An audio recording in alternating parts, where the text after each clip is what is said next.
नमस्कार साथियों, कैसे हैं आप सभी। उम्मीद करती हूँ आप सब अच्छे होंगे। आज का हमारा जो ये टॉपिक है वो मोहम्मद गजनवी के बारे में है कि उसका उद्देश्य क्या था, भारत पर आक्रमण क्यों किया। मोहम्मद गजनवी के आक्रमण का मुख्य उद्देश्य क्या था, आज हम इस टॉपिक को लेकर आगे बढ़ते हैं, जिसमें हम मोहम्मद गजनवी के आक्रमण का उद्देश्य जानेंगे।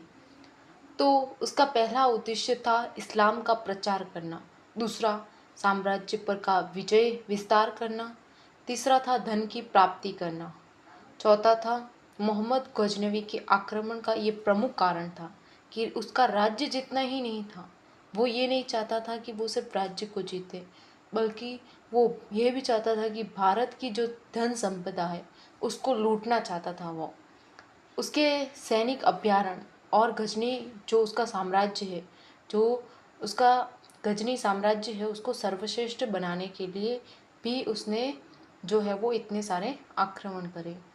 भारत की राजनीतिक व्यवस्था कैसी थी उस वक्त जब मोहम्मद गजनवी के अलावा भी कई सारे अरबों, फारसी और मुगलों ने आक्रमण किया था उस वक्त।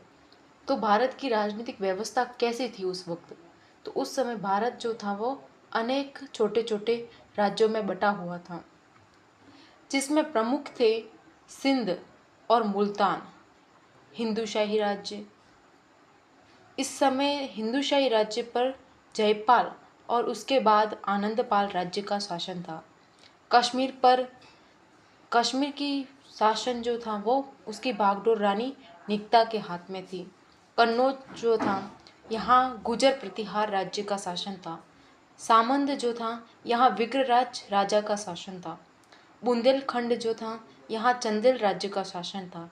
गुजरात में चालुक्य वंश का शासन था, जिसके राजा थे राजा भीमदेव। मालवा उस वक्त परमार वंश का शासन था मालवा पर। बंगाल पर पाल वंश का शासन था। अब भारत के राज्यों को उत्तर भारत के राज्यों की राजनीतिक व्यवस्था से कोई भी लेना नहीं देना नहीं था। यही मुख्य कारण था कि भारत पर कई सारे विदेशी आक्रमण हुए।